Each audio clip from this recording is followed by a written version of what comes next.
Good morning, Dhamma brothers and sisters. How are you feeling today?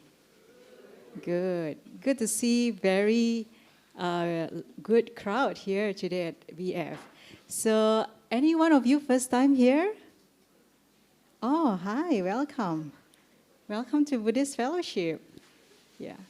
So today we are very, very privileged to have Ajahn Brahmali with us to share and inspire the Dhamma. So before we call upon Ajahn, let's do a morning puja, shall we?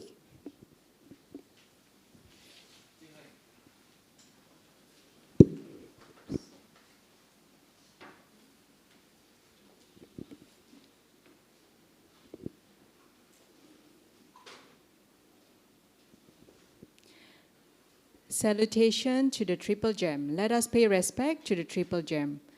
Arahang Sama Sambuddho Bhagava Buddhang Bhagavantang Abhivademi Swakato Bhagavata Dhammo Dhammang Namasami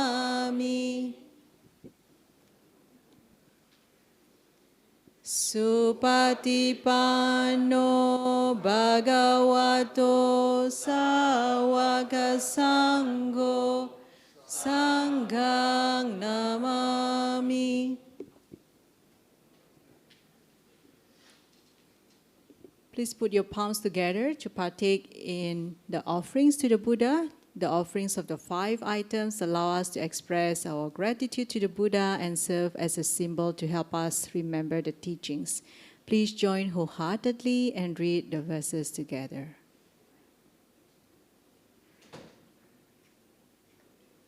Offering of light. Light symbolizes wisdom. May the light of Dhamma dispel the darkness of ignorance.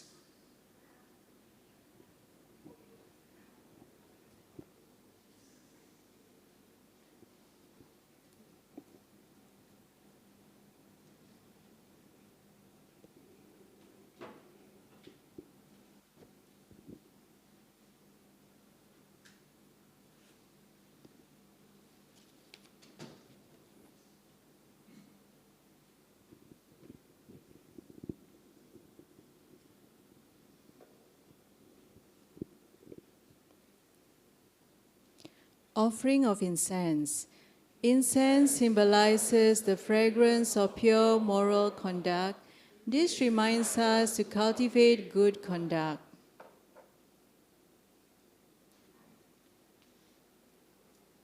Offering of water.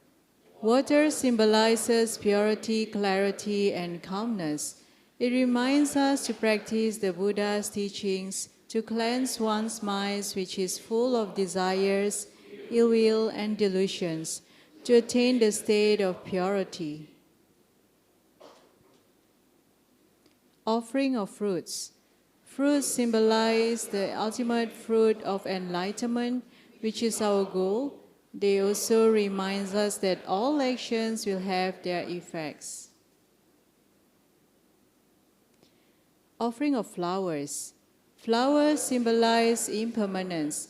The freshness, fragrance, and beauty of flowers are impermanent. This reminds us that we should all live in the presence. Remembering thus, we should reduce our cravings and attachment.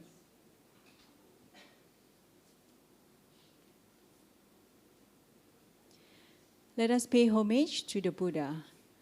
Namo tassa bhagavato arahato sama sambuddhassa. Namo tassa bhagavato arahato sama sambuddhassa. Namo tassa bhagavato arahato sama sambuddhassa. Let us recollect the sublime qualities of the Buddha. Iti piso bhagava arahang sama sambuddho vijacharana sampano sugato lokavidu anuttaro purisa dhammasarati satta dewa manusanang Buddho Bhagavati. Let us recollect the sublime qualities of the Dhamma. Swakato Bhagavata Dhammo Sanditiko Akaliko Ehipasiko Opanaiko Pachatang veditabo vinyuhiti. Let us recollect the sublime qualities of the Sangha.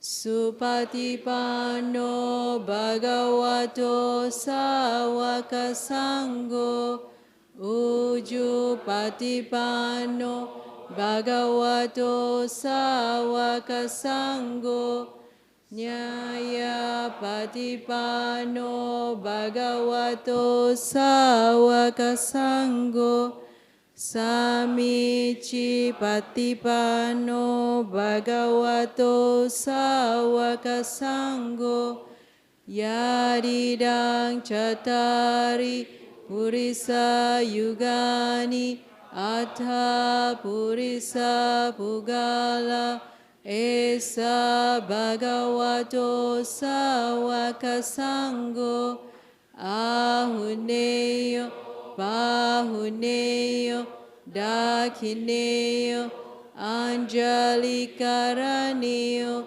Anuttarang punya ketang lokasati. Sadhu, sadhu, sadhu.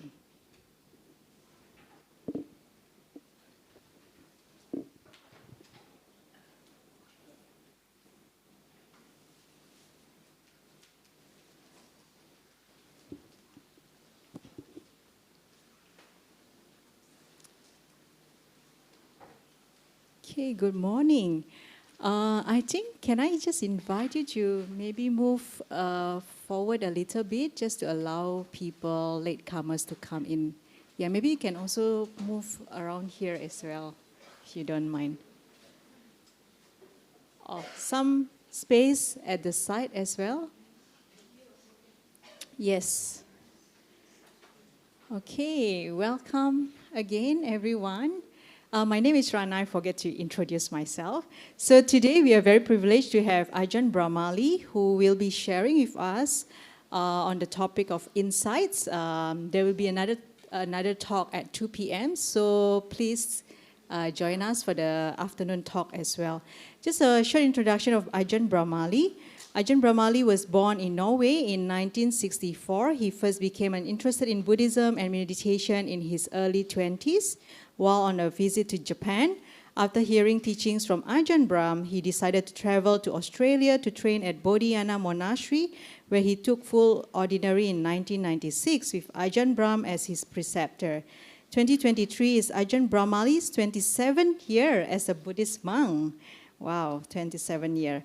Ajahn Brahmali is renowned for his excellent knowledge of the Pali language and his enthusiasm for teaching the Sutta.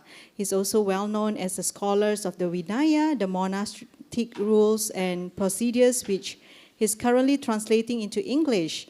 Ajahn Brahmali's clear and insightful talks help make the Buddha's teaching accessible to all. He's also regularly invited to conduct retreats in Australia, Southeast Asia, Sri Lanka, Europe, and USA. And Ajahn Brahmali has also published numerous essays on important points of Dhamma, including the legitimacy of bhikkhuni ordination, of which he is a supporter. He received an honorary doctorate degree in Buddhist studies from Maha Chulalongkorn Raja Vidyalaya University in Thailand in December 2022. So without further ado, can I invite everyone to put your hands together as we welcome Ajahn Brahmali.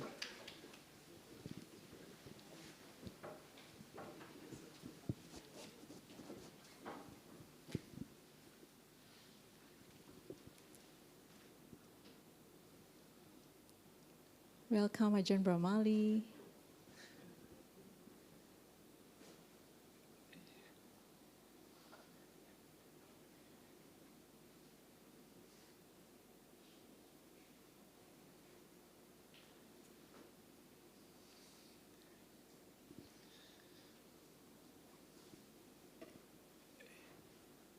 Let us all pay true respect to Ajahn Brahmali.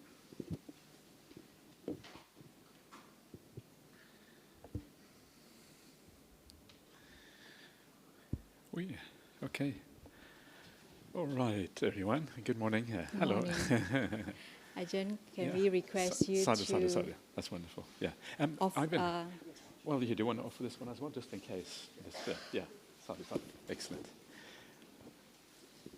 Can we invite you to lead in the 3 refuges and 5 precepts? Okay. Thank Excellent. You. Yeah. No worries. Is that...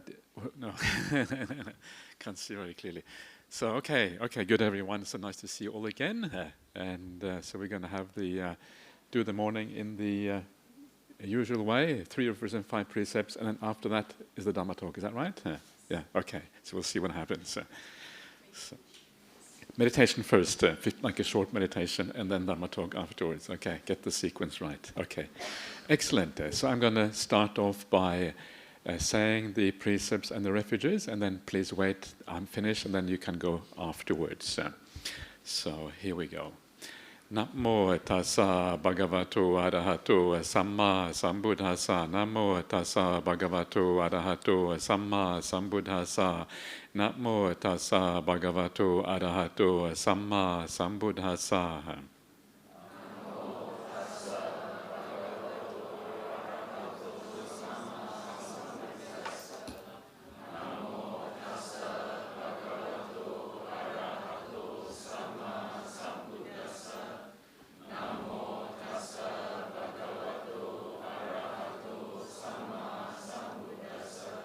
Buddhaṃ saraṇaṃ gacchāmi. Dhammaṃ saraṇaṃ gacchāmi. Sanghaṃ saraṇaṃ gacchāmi. Dutiyampi buddhaṃ saraṇaṃ gacchāmi. Dutiyampi dhammaṃ saraṇaṃ gacchāmi.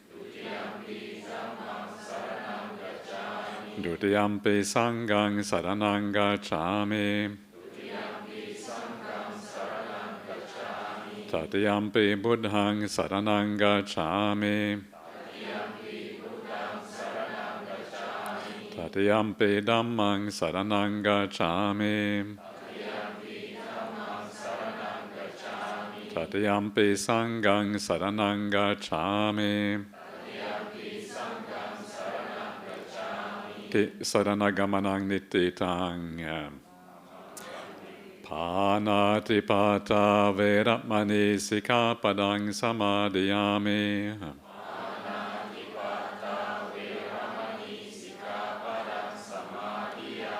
Ādinādānā vērapmani sikāpadaṃ samadhiyāmi.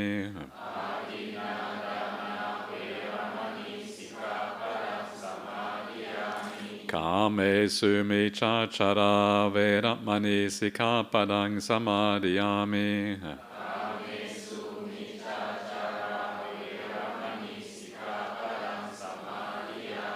Musāvādā vērapmani sikāpadaṃ samadhiyāmi.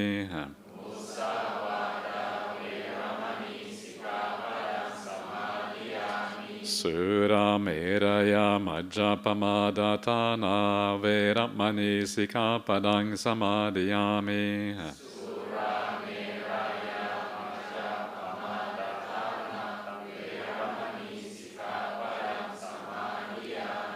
Imāni pancha sikāpadāni silena sugatiṃ yanti silena bhoga sampada silena nibbutiṃ yanti tasmā silaṃ visodā. Yeah. Okay, well done everyone. That's wonderful. It's nice to have so many people taking the 5 precepts. Isn't that wonderful? It's great. So are you just chanting them, or are you keeping them as well, everyone? Yeah? That's the big question here. So I hope you are committed to this precept, because this is the foundation for the entire spiritual path. And if you're not committed yet, please try, if you can, to commit them. Is that you, Tong, at the back there? Yeah, okay, how are you doing? My vision is getting a bit blurry, so it looks like a blurred version of you, Tong, but not entirely sure. So nice to have you here. Okay, everyone, so let's do a little bit of meditation together, just to kind of get ourselves ready, and then we'll have a Dhamma talk afterwards. All right. I'll just sit like this. Okay, so as always, just start out by being comfortable, making sure you are at ease, that you don't strain yourself in any way, and that you really get into enjoying meditation. Meditation is to be enjoyed, it is not to be endured. Too many people are into enduring meditation. It's a bad idea. So get into the enjoyment meditation instead, where you relax, you are at ease, you enjoy the peace, you enjoy the very process of just being still, being in good company, and doing something positive with your life.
And just take plenty of time just to relax, just to find that ease of the body and the mind.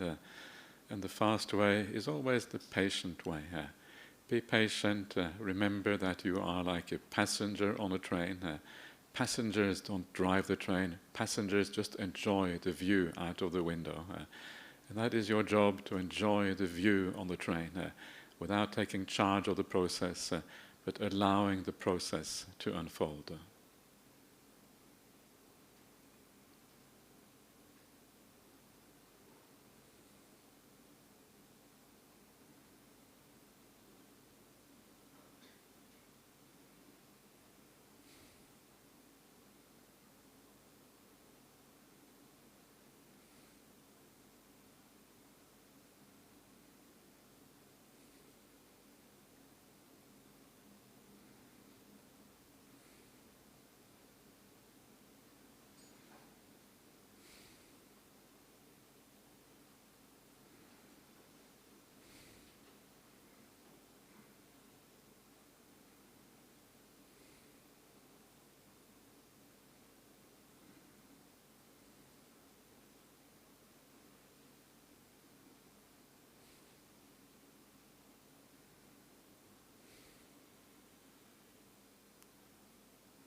the meditation, especially at the beginning, is not about what you experience, but how you experience it. And the how of experience is one of being passive, of being receptive, of watching what is going on, not judging what is happening, but just being aware of the process happening. And the more awareness you can bring to the meditation, the more peaceful the whole experience becomes. So just sit back and then watch the show, watch what is happening, and allow it to become peaceful.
And also remember to energize the mind. It's easy for the mind to become a bit dull and lacking in energy. And the way to do that is to inspire yourself. Draw attention to an inspiring object. For example, by rejoicing and having a sense of gratitude for the fact that you have the teachings of the Buddha. You have all of these beautiful things to guide you in your life. You have a real refuge, not a fake refuge, but a refuge that actually takes you to real happiness and an overcoming of suffering. And what an amazing thing it is to have such a thing in one's life.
And now we're coming close to the end.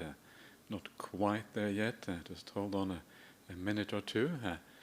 Towards the very end, it's always useful to evaluate your meditation, just very briefly, and ask yourself if you do feel a bit more peaceful, a bit more at ease, a bit more positive in whatever way. Ask yourself why that is the case.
Okay. Yeah.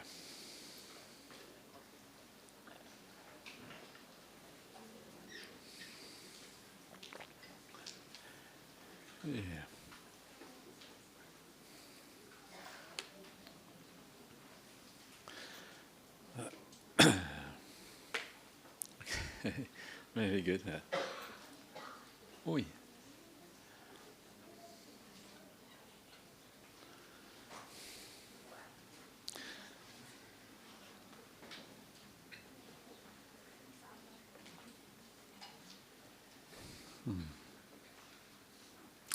Okay, everyone, are you ready? Yeah. You have to be ready. You have the readiness for the Dhamma talk, and usually the best way to get ready is just to do some meditation first, and then you kind of clear your mind of all those worldly things. That's the theory anyway. Reality is sometimes a bit different, but that's the theory. And today we're going to do some more profound theory, not just theory. We're going to make it as practical as possible, but we're going to talk about the idea of insight. And that's a very profound subject, the idea of insight in Buddhism, because this is what takes you all the way to the end of the Buddhist path. Arguably, insight is ultimately what Buddhism really is about. This is kind of the core part of what Buddhism is about. I'm not going to take it to the very deepest aspects of insight, because usually what we require most of the time in our lives are some fairly simple ideas of insight, some ideas that we can use in our daily life. It is, of course, exciting to talk about awakening and these kind of things. And maybe we'll probably talk about that later on this afternoon if you want to. This is just kind of making sure that you come back this afternoon. That's when the real deal happens. Now it's going to be the kind of the ordinary things. Actually, the ordinary things are the most important ones. And one of the things that we get wrong in Buddhism, we don't focus enough on the ordinary things, the simple stuff. If we really focus on the simple stuff, we're going to go a long, long way on this path. But we tend to like intellectual things. We like to discuss dependent origination, the nature of enlightenment, the nature of nibbana, and these kind of things. And it really gets us going. And the reason why we are still here after all these lifetimes is because we've been thinking too much about those things. That's the problem. So we're going to talk about the idea of insight in a fairly simple way, but it is also not very simple subject at all. And the reason it is not simple is because we are basically deluded. This is why insight is important. We don't understand things as they actually are. So by its very nature, the idea of insight, the idea of seeing the world in the right way, is actually a very challenging thing, because it's very different from how we normally look at the world. So to start out, I want to talk a little bit about this word insight, because it is slightly problematic. When we use the word insight, it is obviously an English word, and it's not a Pali word. It's not the Buddha didn't use the word insight. Did he? What do you think? Yeah, he would have used a Pali word, right? Or something very close to Pali anyway. That's what the Buddha would have used. So sometimes we have to go back to the Pali to actually really get a grasp on what is meant by these words. And then we can investigate the suttas, the word of the Buddha, and we get some idea of what the Buddha meant when he used particular words. So usually there's two words in the suttas that can be kind of used for insight, and the one that people use the most often is Vipassana, right? Vipassana is the word people use all the time and is often translated as insight. So the first thing I want to make a point is that insight may not be the best translation for the word Vipassana. That's kind of the first point I want to make. I'll show you this in a second why that is the case. The other word that we often use and can translate as insight is panya. Panya you translate it as wisdom into English, yeah? But if you think about it, the difference between wisdom and insight isn't that great. When you have a moment of insight, it's like the bulb, the flashlight going on. Yeah, the bulb. You know the cartoons, when if someone has an insight in the cartoons, there's always a bulb up here somewhere, the light goes on, right? That's kind of the idea of insight and understanding in the cartoons. When you see Donald Duck or whatever it is. Yeah. And so this is not going to be a Mickey Mouse talk, but we're going to... sometimes we have to use the contemporary culture. So the problem here is that wisdom and insight are very similar to each other, because if you have a real insight into the nature of things, that is also what wisdom is all about.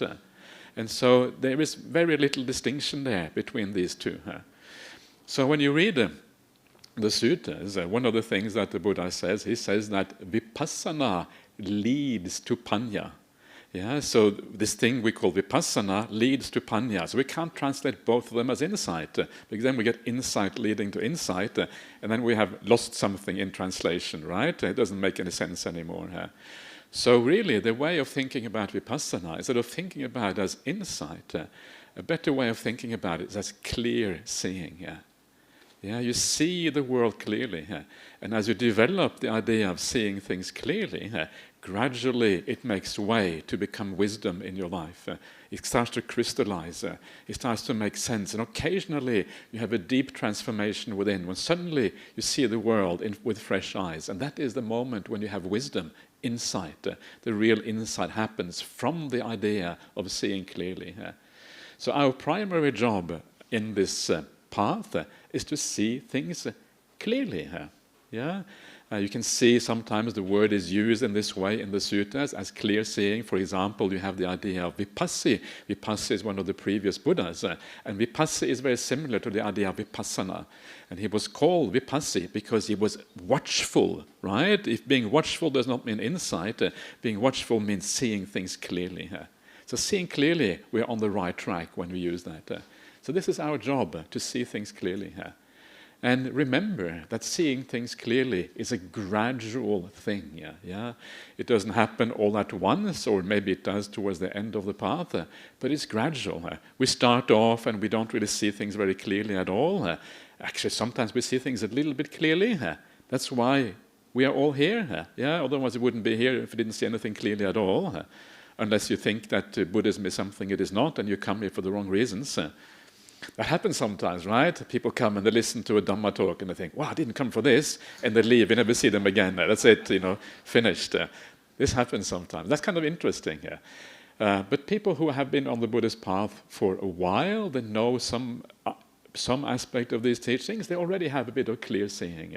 So I would say most of you here, maybe all of you here, you have a degree of clear seeing, but it's only a small degree. Yeah, or maybe some of you have a larger degree. I don't know. Maybe some of you are really clear seers. Not sure about that. But so the idea is to improve our clear seeing, gradually make it more powerful, gradually increase it. This is really the point of this path, until we come to a point where we really have the full insight, the full clear seeing of reality. So clear seeing is very closely related to the idea of right view. Yeah, when you have right view, that's a kind of clear seeing.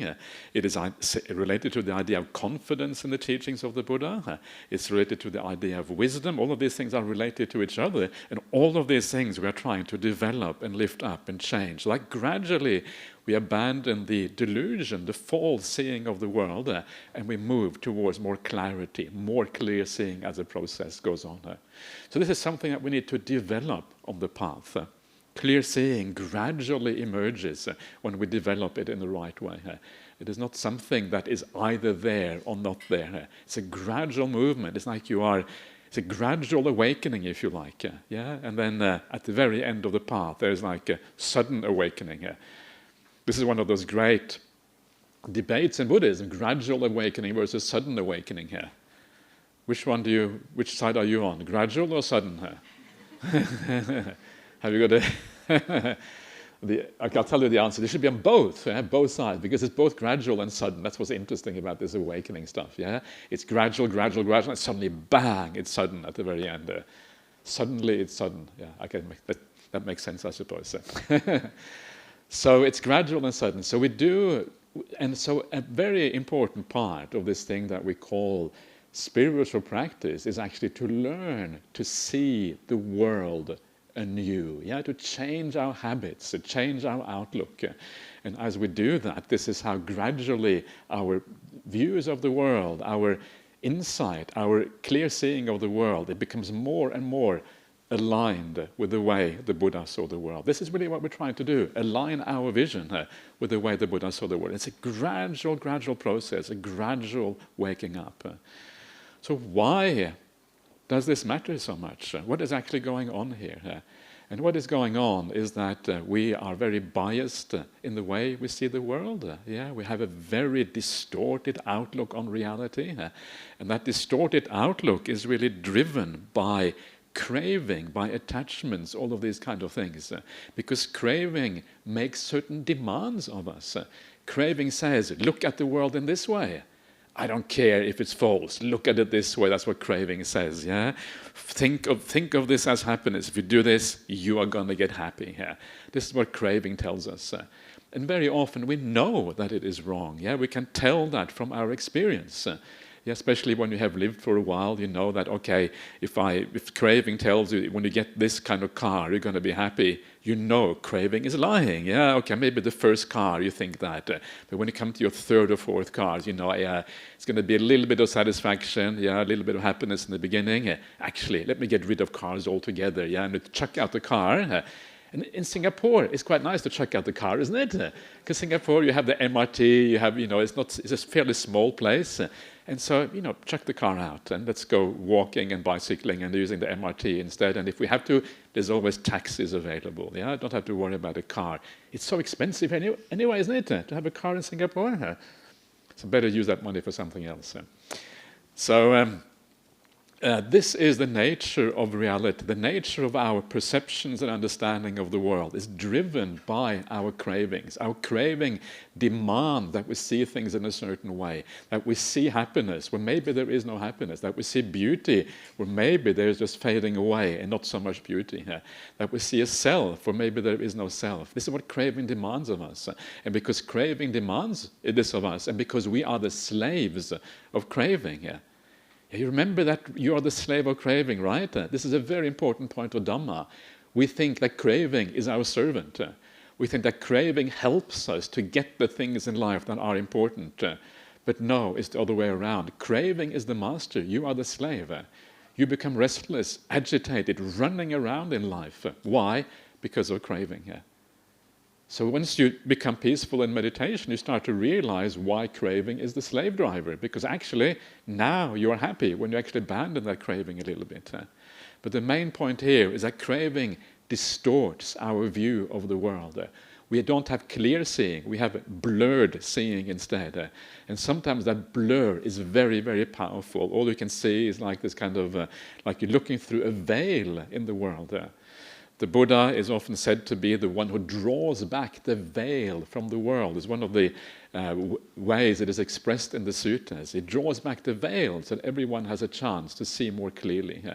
The Buddha tells you this is what it's like. Your perceptions are distorted. Don't trust what you see. Practice in this way, and gradually you gain clarity as a consequence. The idea of confidence and faith on the Buddhist path comes in all the way. So there is a serious problem here, because we are distorted in the way we see things. And we are distorted because of very deep-seated human tendencies towards craving and attachments and all of these kind of things. So there is work to be done. We need to do something here. And so we need to start to look at the world in new ways, and we need to start to learn to see things differently. Now, the interesting thing is that it is not as complicated as you may think it is. To see things more clearly. One of those beautiful sayings that you have from someone like Ajahn Chah. Anyone who has not heard of Ajahn Chah? One person? No, that's just reaching for the drinks. Okay, that's different. So everyone heard of Ajahn Chah, because Ajahn Chah is kind of the most famous meditation master of Thailand, probably in the 20th century. Very, very important meditation teacher of many thousands or hundreds of people. And one of the things that he said that everything teaches you. Everything teaches you. If you know how to look at things in the right way, if you know to observe the world around you, if you step back a little bit, if you have a bit of mindfulness rather than buying into everything as it is, everything in life can teach you. Right now, you can be, of course, but I don't mean teaching in terms of giving a teaching. I mean observing the world around you, right? Everything teaches you. And this is kind of powerful, because it means that insight is always available. Clear seeing is always available. We just need to look at things in the right way, and then it's going to happen as a consequence. Isn't that good news? It's good news, isn't it? So all day, all throughout the day, you can correct your vision of the world, start to see things differently. Instead of buying into the old ways, you stand back a little more. This is where mindfulness comes in. You stand back a little bit more, you see things, you say, wait a minute, why am I buying into this? Let me look more carefully. And suddenly you see things in a new way because you are standing back in this way. One of the things I like to say at this point, and this is a beautiful simile in the Suttas for the idea of insight or clear seeing, this idea of standing back and seeing things clearly. And this is the idea of when you go to a pond of clear water. Really, really clear water. I don't know if you have ever been up in the mountains somewhere, really, really high in the mountains, up in the Himalayas or something like that. When I grew up as a child, I grew up in Norway. Very cold. Have you ever been to Norway? Whoa, don't go there in winter. I'm just warning you straight away. Very, very cold. I thought it was very cold in Norway until recently I went to the US. I went to Minnesota in the middle of winter, Minneapolis. I came there, I was wearing roughly this. I got there. Just shoes, no socks, nothing like that. Minus 26 degrees. I spent maximum of 10 seconds in the open air, and I kind of rushed into the house, and everyone was very concerned about me. But of course, no need to be concerned. But anyway, people, you know what people are like. People are very nice and kind. They look after you. But so when you go to these countries that are very quite cold, the water sometimes can be incredibly clear. You go to a mountain lake, and you look into the lake, and it looks like it's only 1 meter deep. It's actually 10 meters deep, right? Because it's so extraordinarily clear. And you can see every pebble in that lake, every grain of sand, unless you need glasses, in which case you can't see them. Like I can just see the blur sometimes. Everything is visible, right? And you can see the shoals, the fish kind of swimming around. You can see the, all the little animals in there. Everything is super, super clear. And this is like clear seeing. You see through things. The veil has been drawn back. The water is clear. You have cleared the air. You can see everything that is there in the right way. It's a beautiful simile of the mountain lake found in the Suttas. So how do we go about doing this? And one way of thinking about this, and this is another beautiful sutta that you find in the Anguttara 5s, the numerical discourses 5s. It talks about 5 different ways of kind of correcting our vision. Very, very simple ways, right? And the Buddha says everyone should do this. If you are a layperson or a monastic, whether you are female or male, everyone should do this. So this is not just some kind of monastic talk which kind of pushes all the monastic ideas onto the lay people. No, the Buddha says this is for everyone. So this is certainly very, very useful. Sometimes I think we make a mistake in Buddhism. We teach the wrong teaching to the wrong kind of people. There is slightly different ways of teaching to lay people than monastics, because the commitment is different and how we live is different. But there are certain things that are applicable to everyone, and these are particularly one of these teachings. And these 5 things the Buddha talks about is the contemplation of old age, illness, death, everything dear and beloved to you must be departed or must become otherwise. And the last one is that you're the owner of your karma. So not maybe you feel that's a bit negative, all of that stuff. Sounds a bit negative. Old age, illness, and death, right? So one of the important things on the Buddhist path is not to contemplate the negative things too much. When we do contemplation, the purpose is not to get depressed and sad. If you find that you get depressed and sad by these contemplations, don't do them. That is not the purpose. The purpose of contemplating these things is to clear the mind of intoxication and stupidity. That is the purpose. So if you feel that you have some kind of access, if you gain something through this, that you gain clarity, then you should be doing it. If you feel that you just get sad and depressed, please don't do it. One of the important things on the Buddhist path is to balance looking at the negative with developing the positive. Very important to get that balance right. So on the one hand, we want to develop those things that make you happy, make you feel good. Hanging out with good company, with good people around you. That's already a great bonus of being a Buddhist, right? You come to the BF, you have all these good spiritual friends around you, and please treat each other with a lot of kindness, because then we are supporting each other on this important path. Everyone here is worthy of respect, worthy of metta and compassion for even trying. I mean, how many people in the world would voluntarily sit still for 15 minutes watching their breath, right? No one does that unless you have some kind of higher aim and purpose and intention in life. Keeping the 5 precepts, doing all of these things. So everyone here is worthy of heaps of respect and kindness and compassion. And for that reason, remember that in each other. And you're going to have really good company as a consequence. Then we learn to live with kindness. We learn to live with generosity. And all of these things are the positive sides of Buddhism. And when you build those up, it enables you to see the drawbacks in the world more clearly, because you have a cushion that you can lean on that supports you. And you don't get so depressed and sad when you see reality. So what about this idea of old age, right? And I find it always fascinating when I look myself in the mirror. Because what I see is old age coming, creeping, coming in all the time, more and more old age. And I've been seeing it for many, many years already. And you know what it's like. You look yourself in the mirror and you think, wow, I'm getting older. Here's a gray hair here, 10 gray hair there, 100 gray hairs over here, wrinkles appearing, everything becoming a bit more saggy in your face, the skin kind of losing a little bit of its kind of previous luster. Everything is kind of getting a bit more bad, And so what do you do when you look at yourself in the mirror in this way? What do you feel?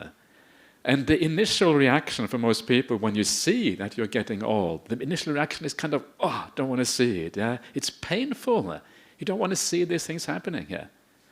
And then, so first of all, it's just painful. You don't want to see it's happening. You can see that is the delusion in you reacting to reality right there.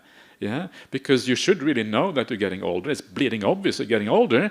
Look at all the people who are older than you. You know where it's going. We all know that. Still, you are in denial. Face it, we are in denial. Sometimes, it happens to everyone, basically, sometimes. You look at those things and you see, no, I don't want to see it. And that's the first reaction. You don't want to see it. And the second reaction of most people in the world is once they have seen what they don't want to see, they want to fix it up.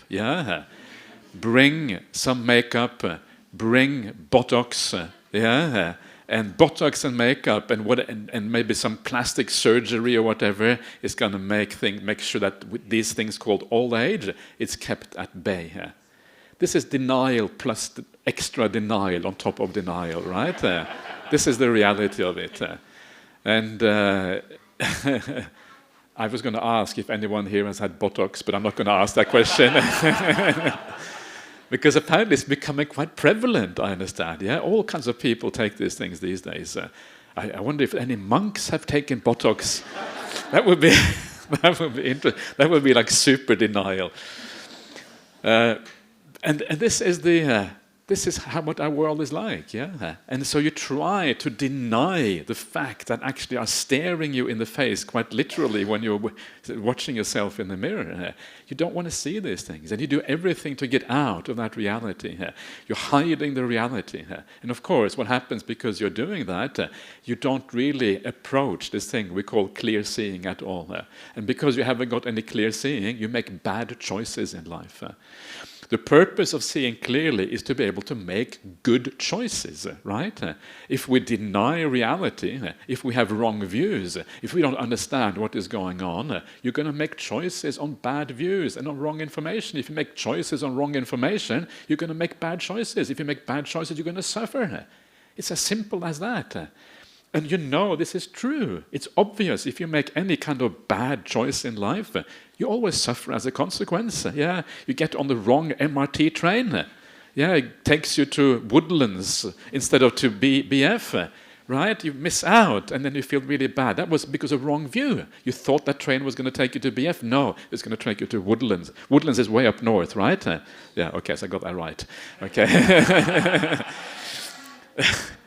So this is the nature. Every time you make a bad choice, every time you see things in the wrong way, bad choices are the consequence. So it matters enormously that we see things right, that we understand things rightly. So even though it is painful initially, it is so useful.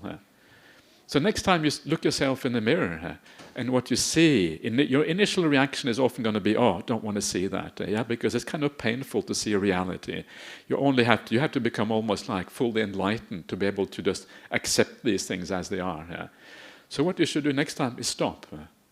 Wait, yeah, bring up mindfulness. Okay, I'm reacting. Okay, I can see that I'm reacting.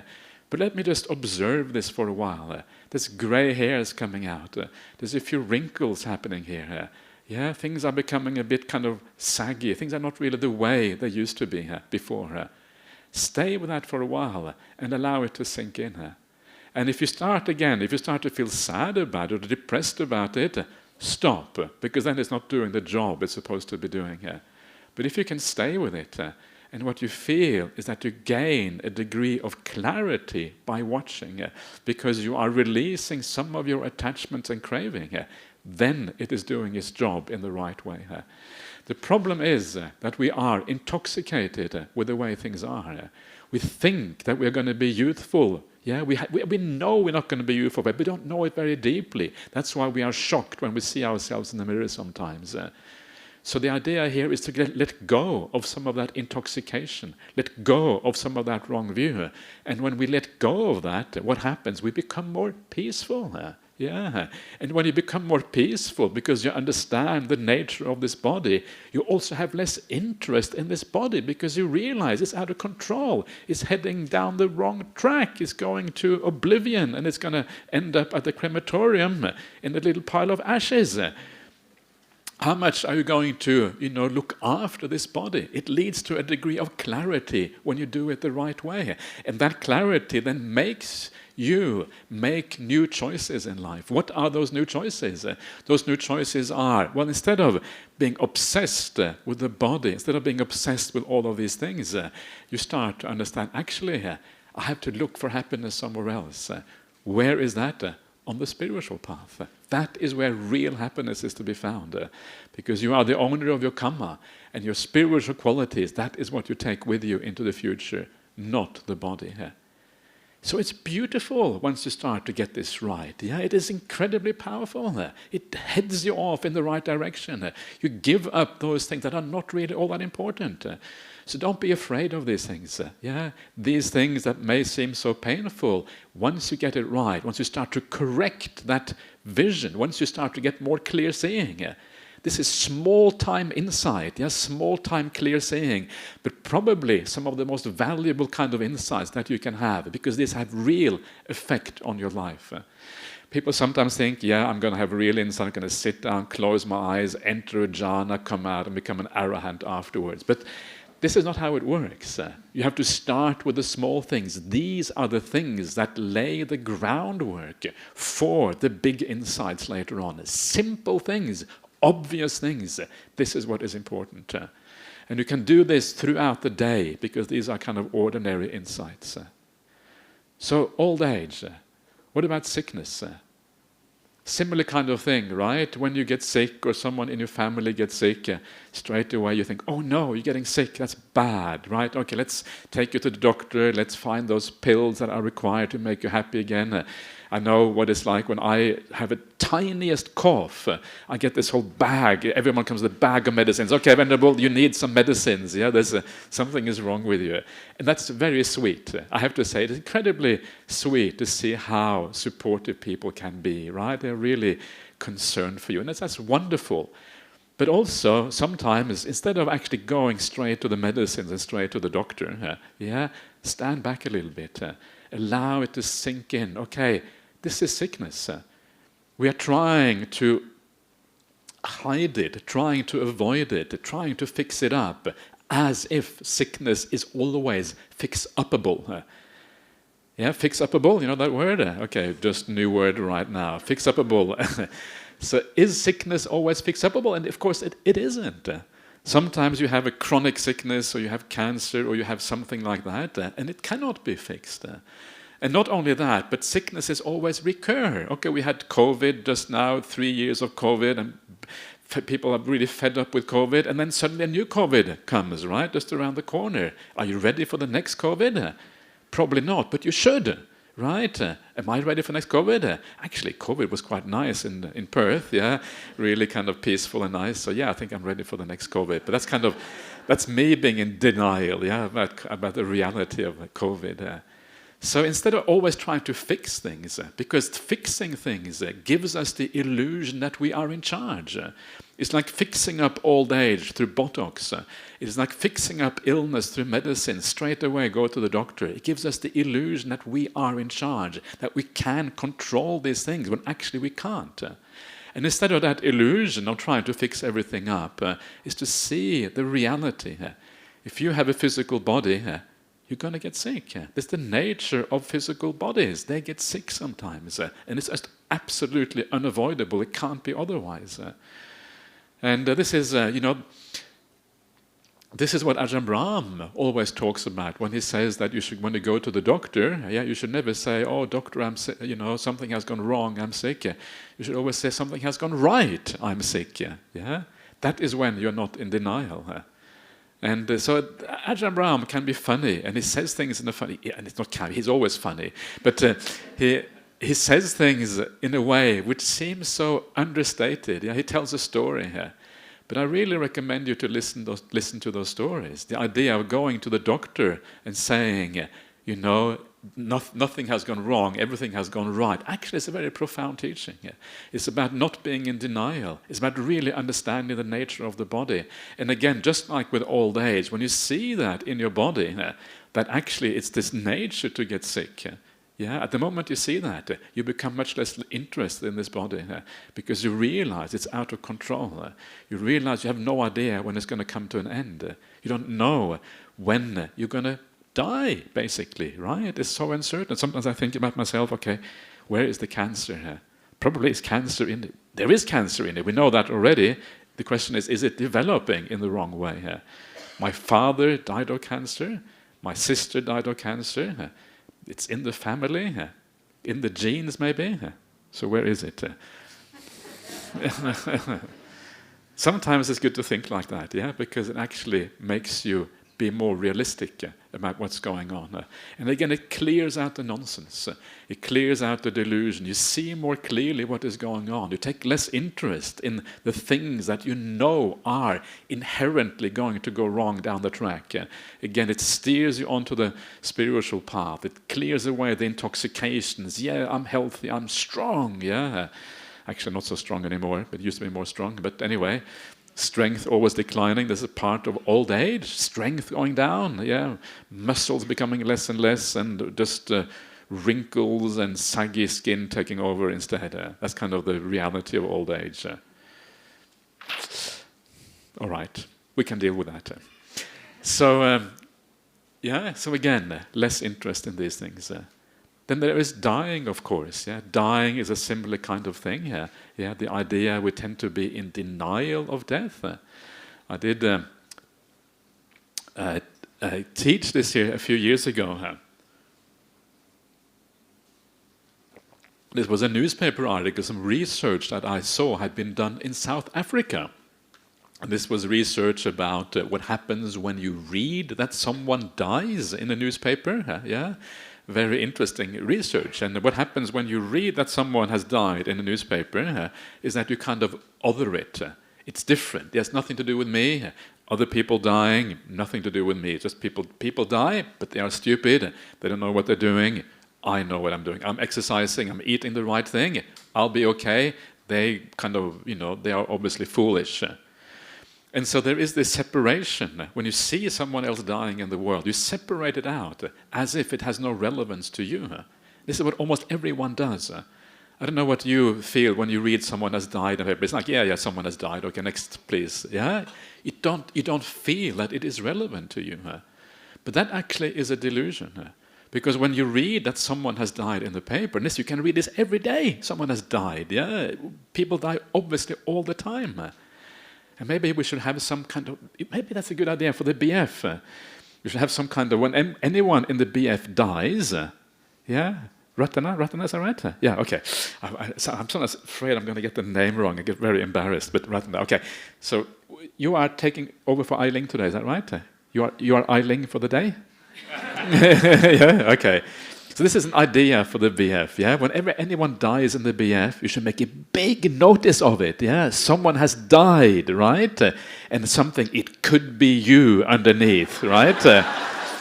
That is what you should do, because when your friends and the people that you know, when they die, it is actually far more powerful, yeah? So this is the new idea for the BF, to drive home the realities of life, yeah? Clear seeing, and then actually you have done something, I think, very interesting, yeah?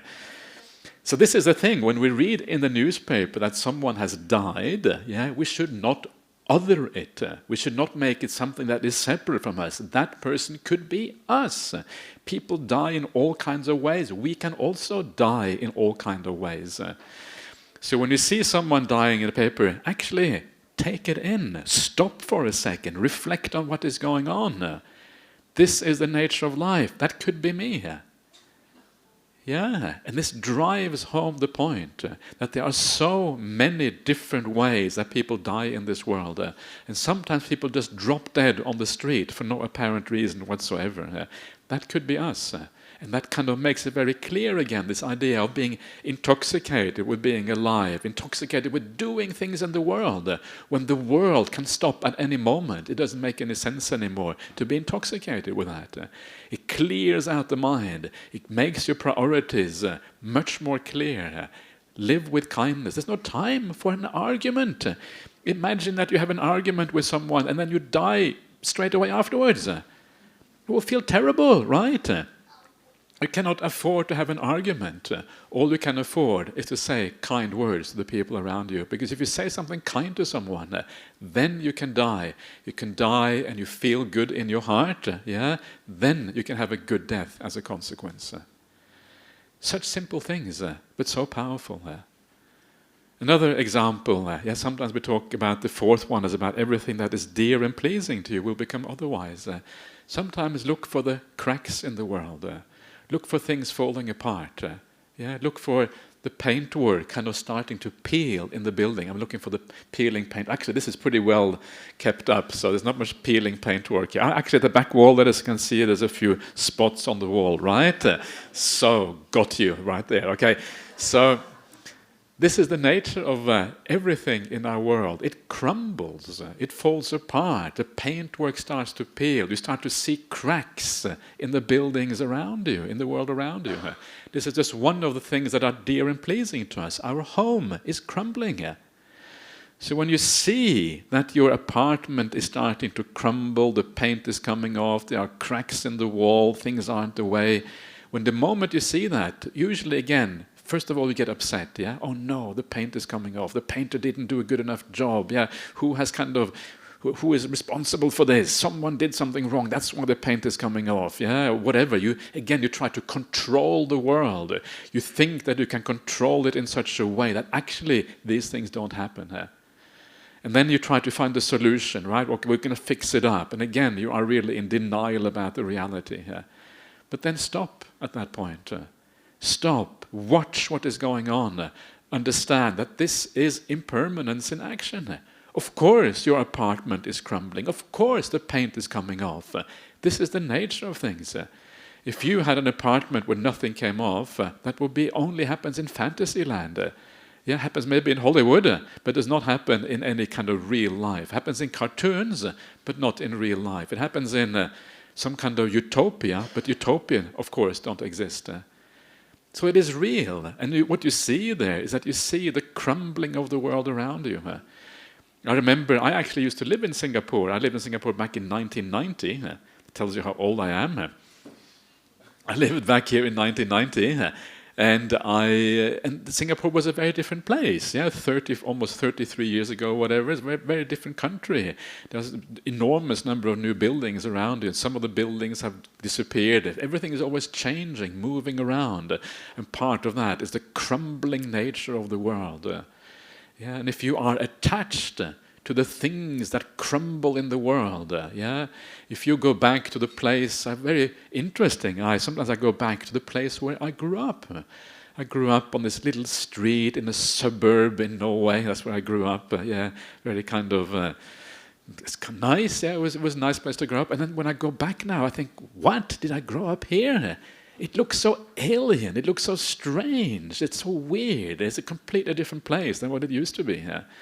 And this is the nature of the world around us. It's always changing. You can't hold on to it. It's always moving forwards. And if you try to hold on, all you're going to do is create more suffering for yourself because you're holding on to things that cannot be held on to. And this is just by looking at all the things in your life that have this nature. And again, it makes you less interested in that world. And you moves you on to something else, the spiritual practice instead. And then that, of course, is also writ large, the idea of the whole world being unstable. I like this idea, one of my favorite phrases in the Suttas is what is called the sabbaloke anabhirati sanya, the perception of non-delight in the entire world. And that's why sometimes I like to read the newspapers. And when I read the papers, I look at all the bad news in the world. Yeah, don't read any... there's not much good news in the papers anyway, but if there is a bit of good news, I avoid it as the pest. And I look just at the bad news, and I see how the big powers are kind of saber-rattling. I look at how the weird people become presidents in countries.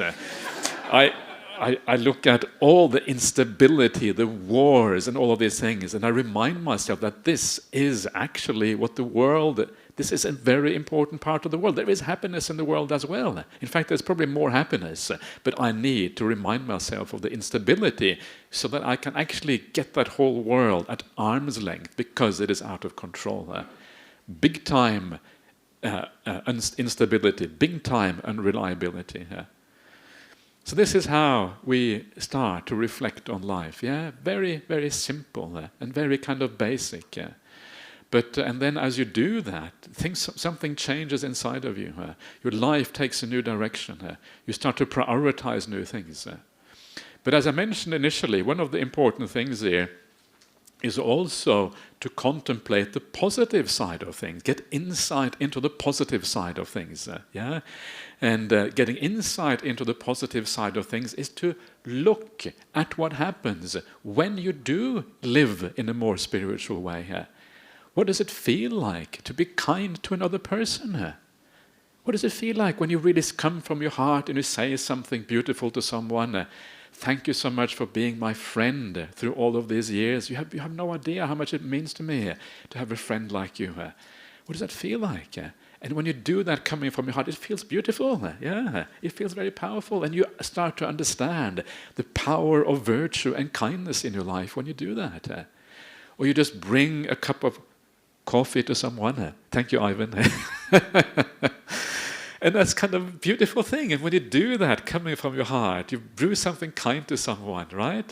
And I'm often the recipient of so much kindness. I must admit that is one of the great wonders of being a monastic. You become the recipient of a lot of kindness in the world. And of course, you want to give it back if you can. But see what happens in your heart when you are kind to someone, when you really come from your heart, and it's a beautiful thing. It's uplifting. You feel happy about yourself when you are generous, when you're kind. And this balances out the downside of seeing the negative things in the world. Yeah, this is so important. So reflect on that. Reflect when you do a little bit of meditation practice. You start to feel a bit peaceful. You reflect on all the good members of the BF who are your friends and Kalyanamitas. You reflect on being a disciple of the Buddha. You reflect on all the good fortune you have to be part of this kind of Buddhist community. You have a sense of gratitude for all the good things in your life. You count your blessings. All of these kind of things. Yeah, you see that, and as you see that, you are building up the positive while at the same time seeing the negative. And then it's possible to combine these things together. It starts to become it starts to work together. So this is the beginning of clear seeing. And clear seeing goes much, much, much further than this. This is just the starting point. Clear seeing then also comes in to your meditation practice. Yeah, that is where clear seeing becomes really, perhaps really interesting and really profound.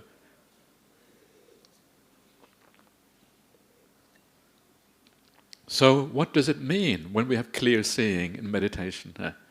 Now what you will have noticed is that a large part of the world makes this distinction between what they call, on the one hand, samatha meditation, calm meditation, and on the other hand, vipassana meditation, clear seeing or insight meditation.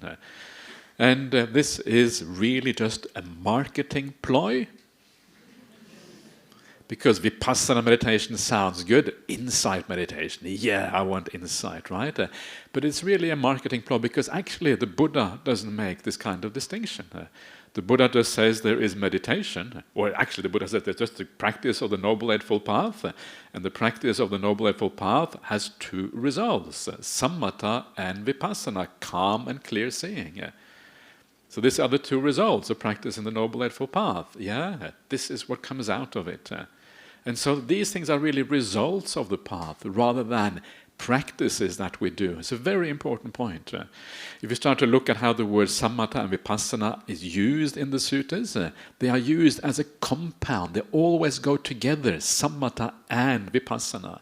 And the reason is because they arise together. They cannot be separated from each other.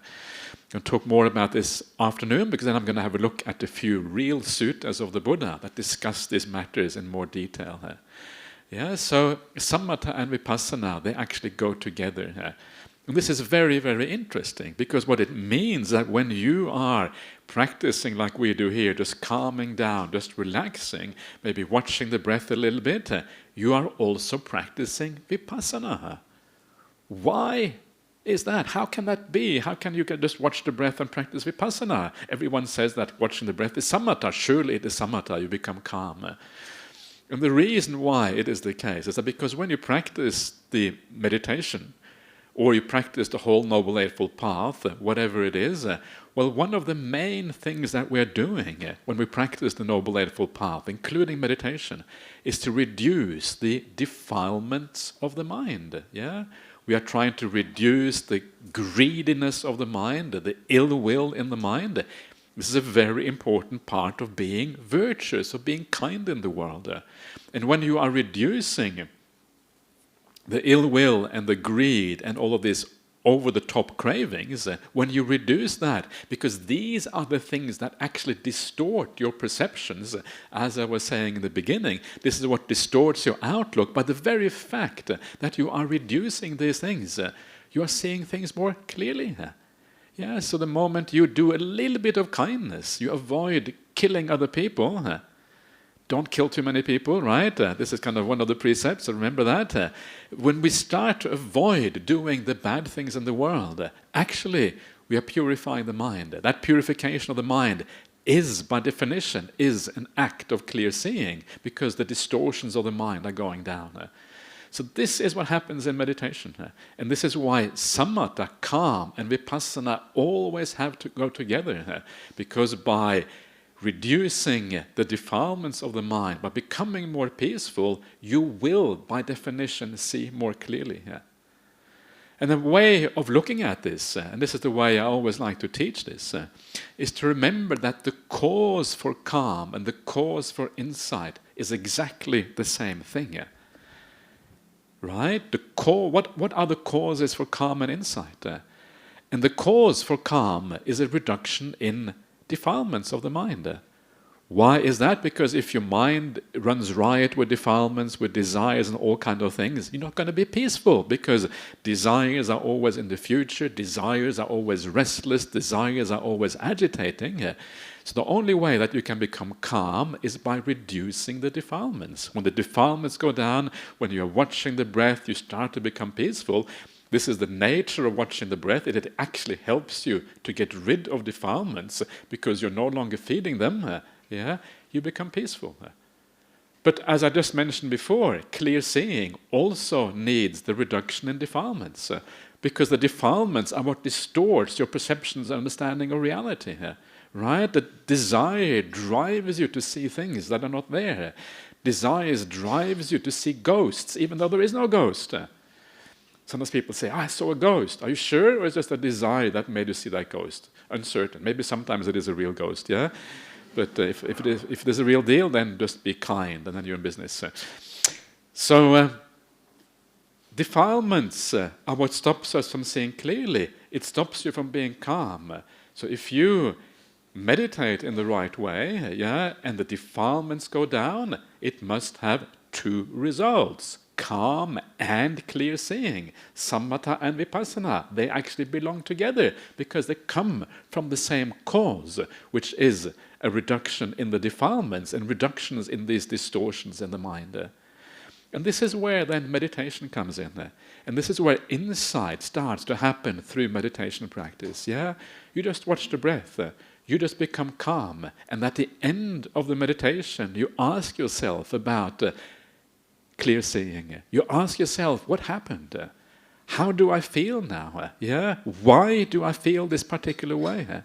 And what you will start to see is that you have abandoned certain things through the meditation practice. Certain things have disappeared. Certain things were impermanent.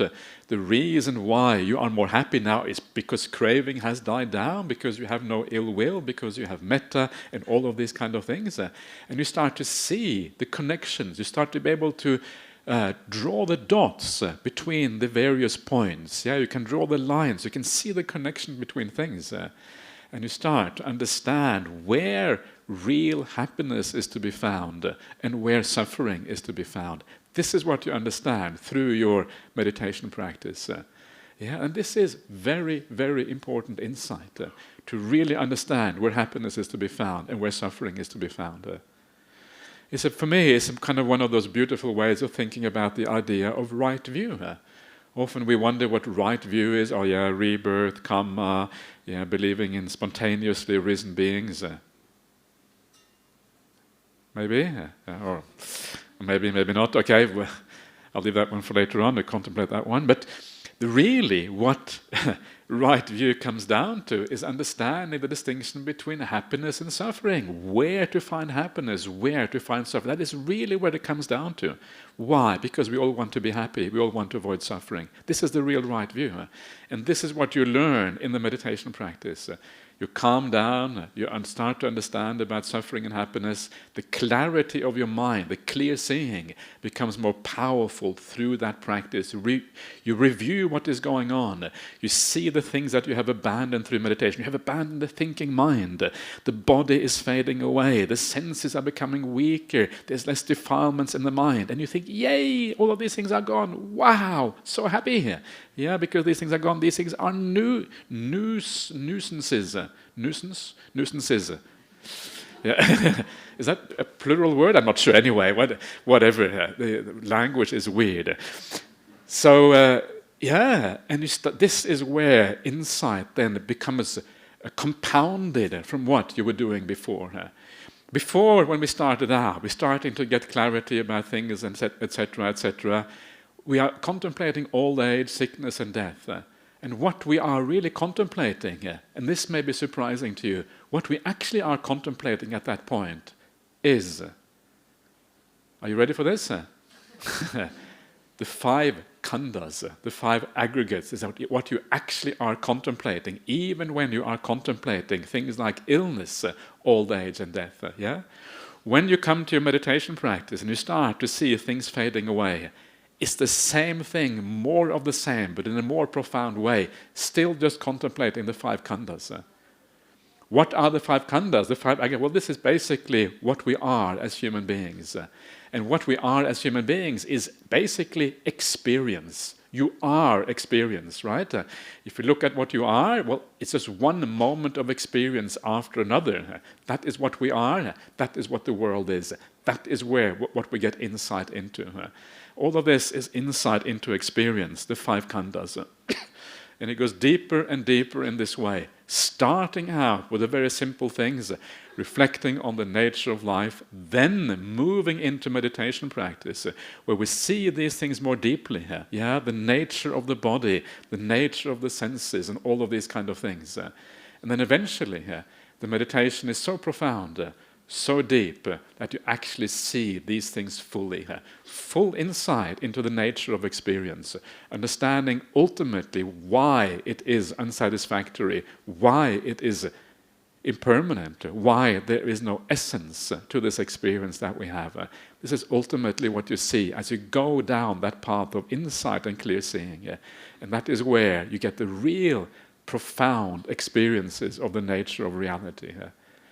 But it starts with baby steps. Don't try to understand this profound experience of the nature of reality straight away, because you won't. It is too hard.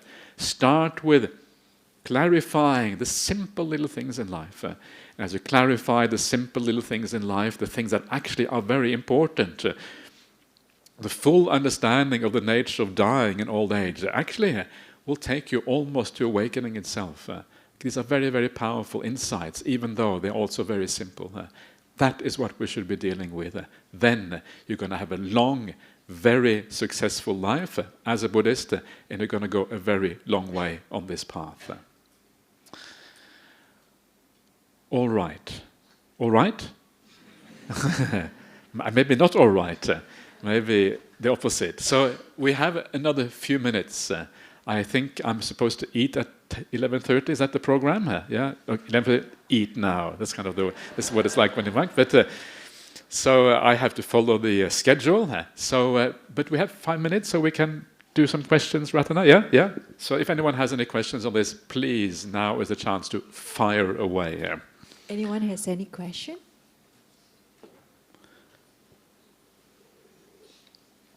Do you agree with what I have said, or do you think it's just all a bunch of nonsense, or what?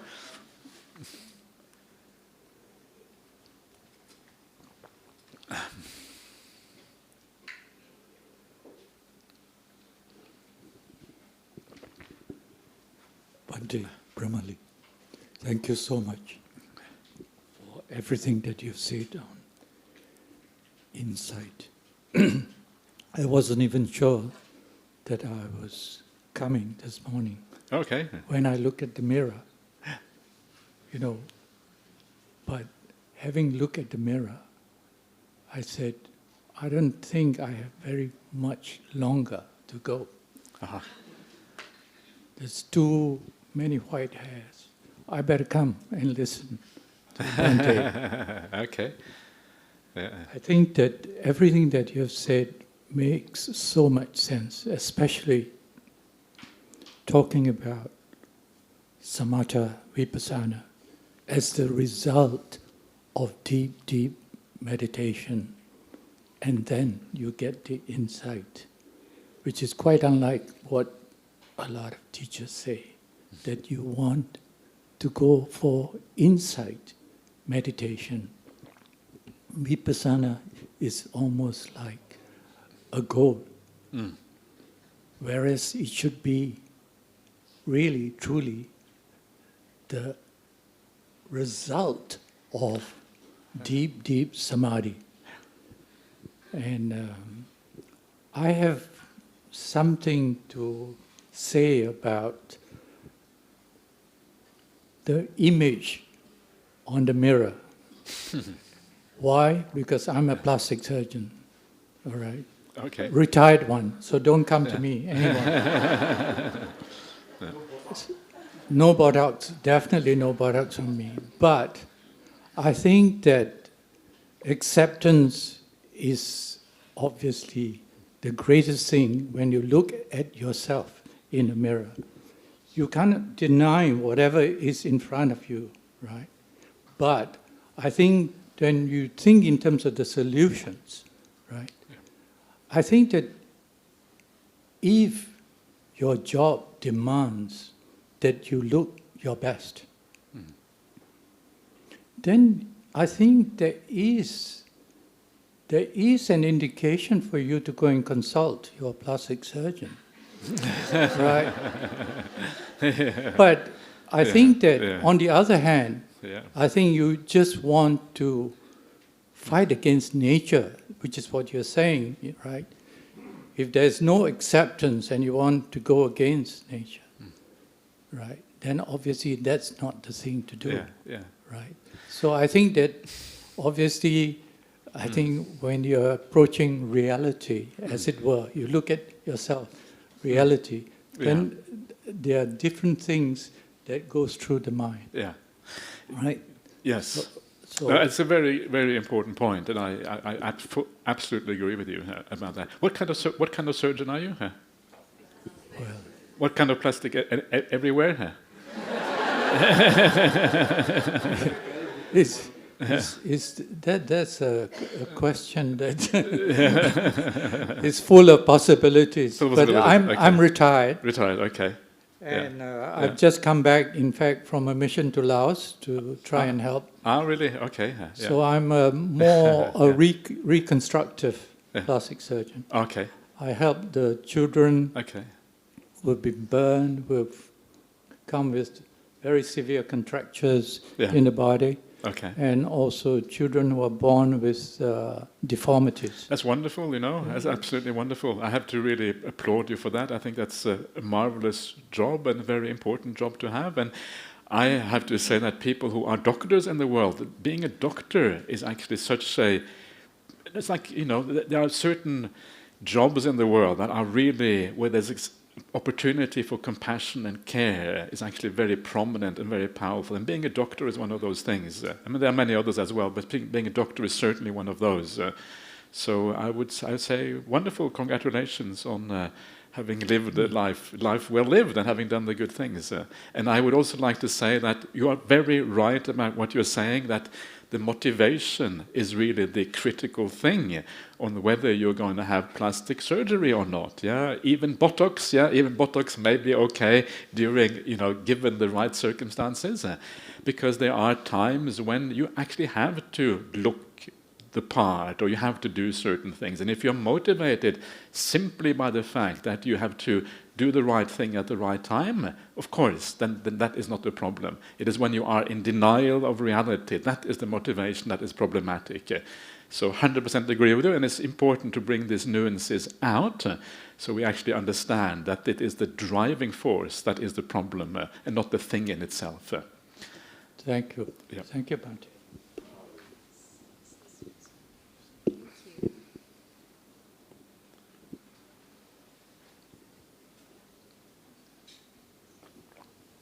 Please, over here. Yeah. Okay. I'd like to seek clarification. Yeah. In contemplating old age, do we watch the white hair or do we watch our emotions to the white hair? Thank you. Watch your emotions to the white hair. Yeah. Because sometimes, some people may not be too concerned about white hair. Maybe, this just means I'm getting wise. Yeah, some people might think that. And so it depends. So some people will react differently. And if there is no reaction to the white hair, then it's no issue. It is when there is a reaction, that's where the problem arises. So look at your reactions. And then when you see that there is denial, well, then you know you have a problem. Yeah. Good. Good questions. Thank you so much, Ajahn Brahmali. I think we will have more opportunities to ask questions later on in the afternoon. Absolutely. Yeah, so shall we all say 3 sadhu? Sadhu, sadhu, sadhu. Okay, everyone, so have a nice lunch, and we'll see those of you who remain. We will see you at 2 o'clock. Those of you who don't remain, have a nice day, and etc., etc. Okay. So here we go. I think we have a video to basically play just to appreciate you, Ajahn Brahmali. Yes, Ajahn Brahmali, just hang on for a while. there is a video that the office put together for you.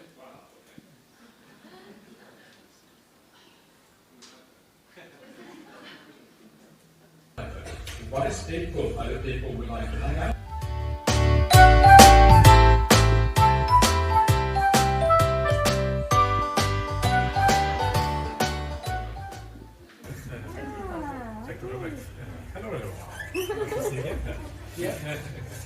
It will happen by accident. It looks pretty. It looks good, but anyway, that's good. That's good. So this is wonderful. Is it enough food for you in a while? Yeah. Okay. Thank you so much, Ajahn Brahmali, for all your teachings.